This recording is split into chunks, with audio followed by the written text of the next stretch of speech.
Bonsoir, bienvenue dans le supplément. Nous sommes ce soir en direct du quai de la Grave, juste derrière la place Saint-Michel et évidemment au bord de la Garonne. Et nous sommes ici ce soir pour parler du FAB, le Festival international des arts de Bordeaux Métropole.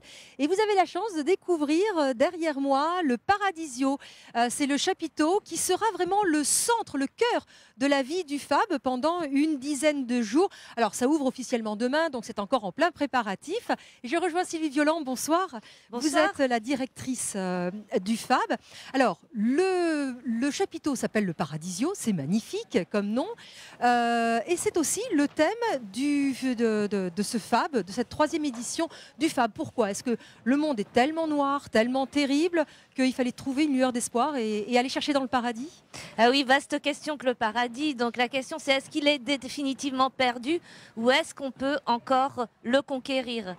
Et donc là, on fait le pari collectivement qu'on peut peut-être atteindre le paradis ou peut-être pouvoir l'approcher à condition que ce soit collectivement, à condition que ce soit écologiquement, à condition que ce ne soit pas au détriment de la Terre et de ses populations.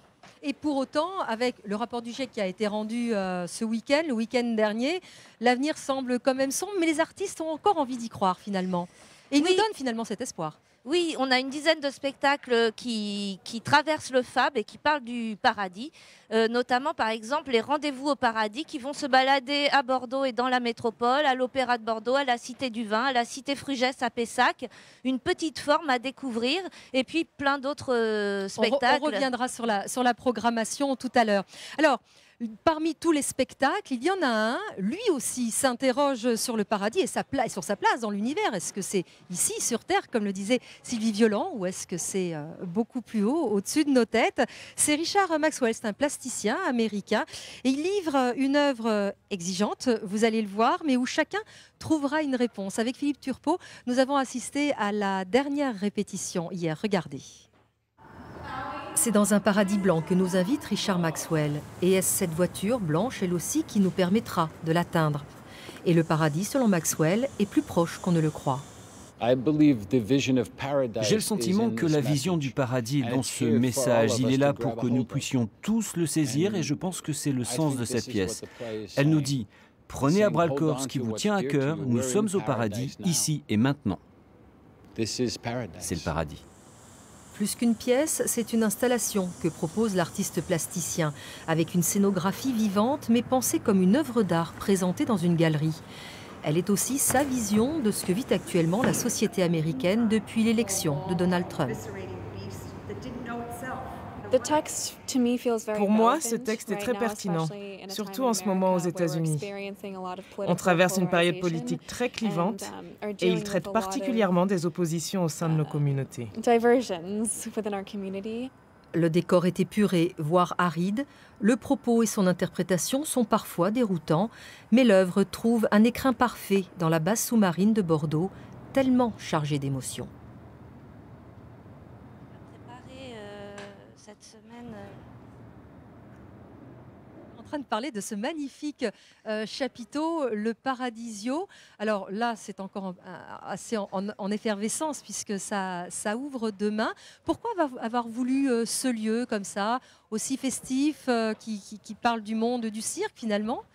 Alors le Club Paradisio, c'est un QG, c'est le QG du festival, c'est le centre du festival parce que le festival est sur l'ensemble de la métropole bordelaise et donc c'est important qu'il y ait un endroit où on se retrouve. Donc ce lieu, c'est un lieu éphémère pendant 10 jours et c'est un lieu artistique et festif. Il y a des animations de midi à minuit pour les petits, pour les grands, un marché de créateurs, un disco roller et puis le soir bien sûr des concerts tous les soirs pendant cette période. Le reste de la programmation, parce qu'on a vu Paradiso, c'est quand même une pièce assez âpre, on va dire. Est-ce qu'il y a quand même des pièces qui sont un petit peu plus accessibles? Oui, bien sûr, Paradiso est le fruit d'un travail très expérimental, mais l'ensemble de la programmation est très accessible. On a par exemple Raphaël Boitel qui fait La Chute des Anges.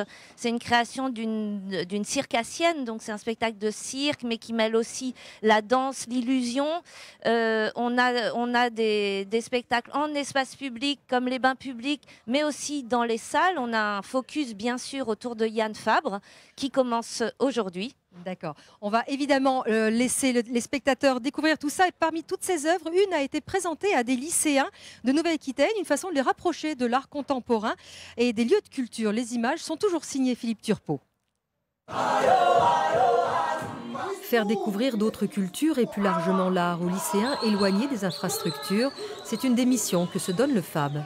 On s'est dit que ça pouvait être intéressant de leur faire vivre une journée au sein du festival, en leur proposant des moments de rencontre avec des artistes, avec des programmateurs, avec aussi le visionnage d'une pièce. Une idée qui apparemment conquiert certains élèves. Faire des sorties comme ça, c'est ce qui permet de faire découvrir autre chose que ce qu'on voit à la télé, quelque chose de réel et quelque chose que les personnes ont vécu et qu'on n'est pas spécialement habitué à voir. The Fall raconte le mouvement de protestation d'étudiants noirs sud-africains qui ont exigé en avril 2015 la chute de la statue de Cecil Rhodes, figure de l'esclavage et de l'apartheid. Un thème et une interprétation qui semblent avoir touché les jeunes. Après avoir travaillé sur Nelson Mandela et sur Rosa Parks, j'ai beaucoup plus compris le racisme. Leur message était très lourd et très prenant et ça m'a fait prendre conscience de beaucoup de choses en fait dans l'histoire du monde. Ça m'a un petit peu ému. C'était très profond, donc c'était vraiment... Rapprocher les jeunes de la culture et surtout leur faire découvrir d'autres lieux que le net, c'est l'ambition du FAB. Merci Sylvie Violent, bon festival. Et nous, on se quitte en musique avec Cabaret chez Katz, à voir et à écouter vendredi 19 octobre. Très bonne soirée, vous retrouvez Serge Guigné.